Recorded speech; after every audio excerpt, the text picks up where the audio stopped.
I think it would be fair to say that flat earthers don't like me. I mean, I'm blocked from pretty much every flat earth channel that exists out there, and I'd bet my bottom dollar that my face is on a few dartboards as well. So imagine, when I receive a message from a flat earther who has actually defended me with a video link attached, how surprised I was. But I wanted to give credit where it's due to SciManDan. That's right, it's the holy grail of flat earth debunking. A flat earther has agreed with me.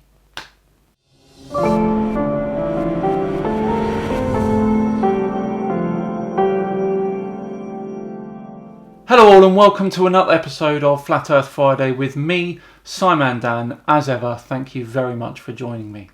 Yes, that opening clip was from Flat Earth YouTuber Daniel Robbins. Now he's a small channel, but I couldn't care less because he actually agrees with me regarding a certain argument made by flat earthers. Let's take a look and see exactly which argument we're referring to. Hello, this is Daniel Robbins. Happy Animal and Man Day, also known as Friday or Freya Day, and I know I'm being the Gentile that I am because I guess in the Jewish mind it would already be the Shabbat because it's 11:42 p.m.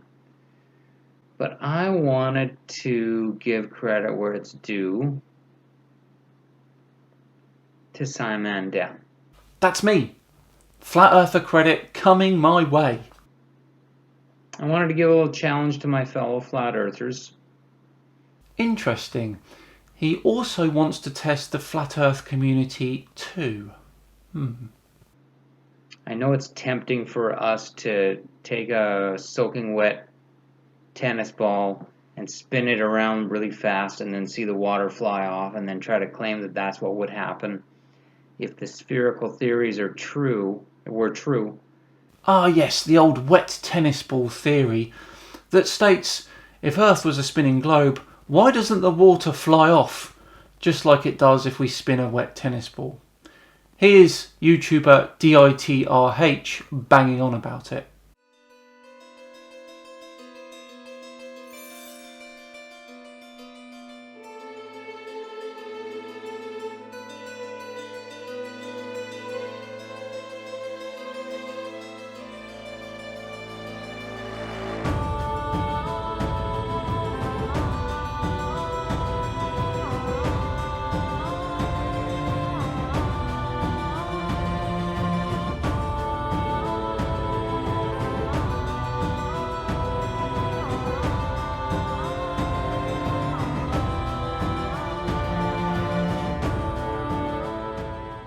As I've argued before, it's a ridiculous analogy, but let's see what Daniel says. But early on, when I first woke up to the Earth being flat, when I encountered that, I decided to calculate it for myself.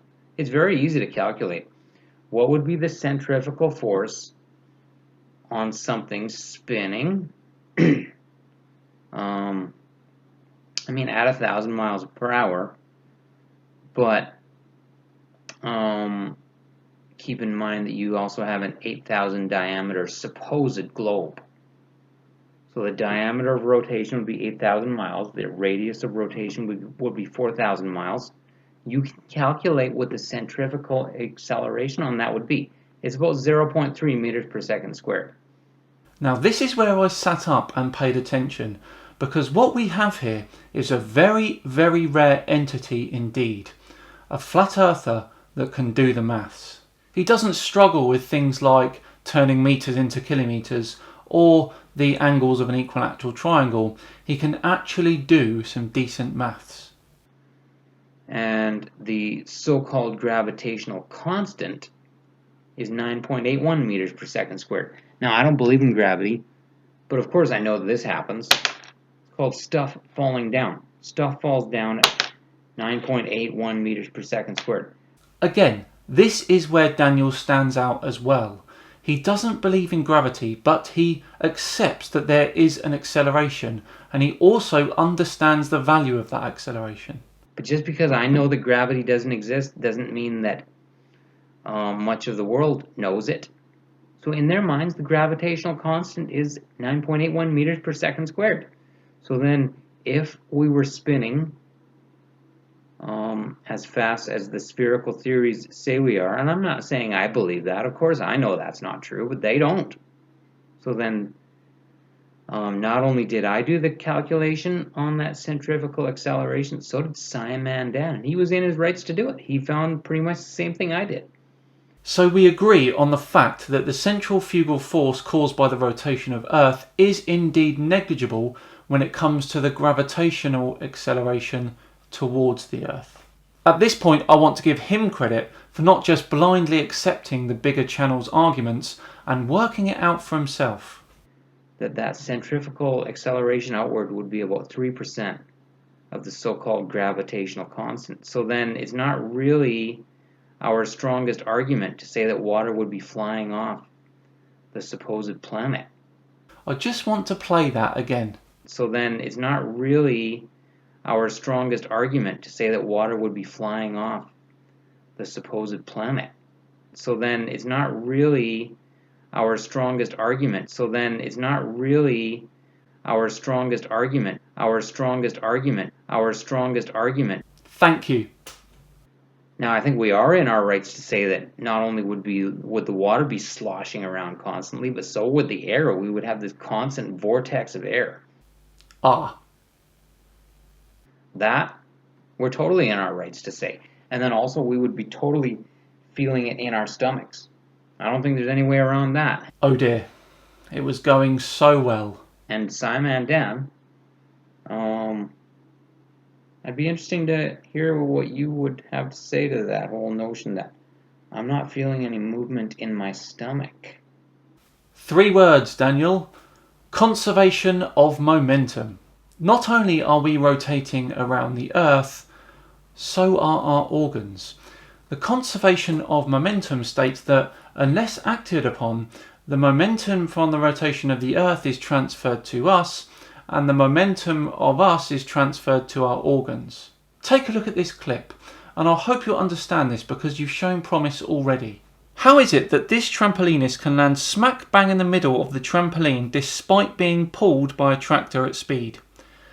Every time the trampolinist hits the trampoline, the momentum of the moving vehicle is transferred to the jumper. It's also why you don't fly to the back of a train if you jump up.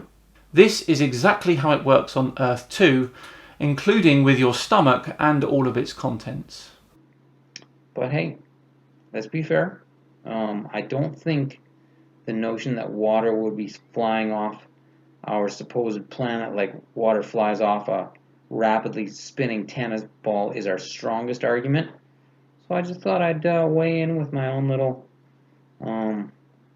point of view, and also giving credit to SciManDan that in that case I think he made a valid point. And I thank you. And again, this is a very rare trait in a flat earther, to admit that there are flawed arguments in flat earth. He calculated that centrifugal acceleration, and he found it to be negligible compared to what he thinks is the gravitational constant. And in that respect, I think he is in his rights. So I thought I'd be fair and give him credit where it's due. And pray you'll have a great evening. And SciManDan? Yes? I pray that you'll simply be free.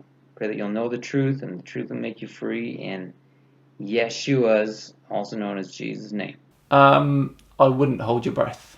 In all seriousness though, this is a decent guy, and I just want to highlight that because this is a very, very rare thing in flat earth. Thank you, Daniel. I really appreciate your message, and I hope to speak to you again soon. Right, that brings another episode of Flat Earth Friday to a close. Made a nice change this one. I really hope you enjoyed watching. If you did, then please do drop a like and also subscribe if you want to as well to see more. I have been your ever-present host, SciManDan. Have yourselves a fantastic weekend, and I'll see you all on Tuesday, where Conspiracies by Hans returns. See you then.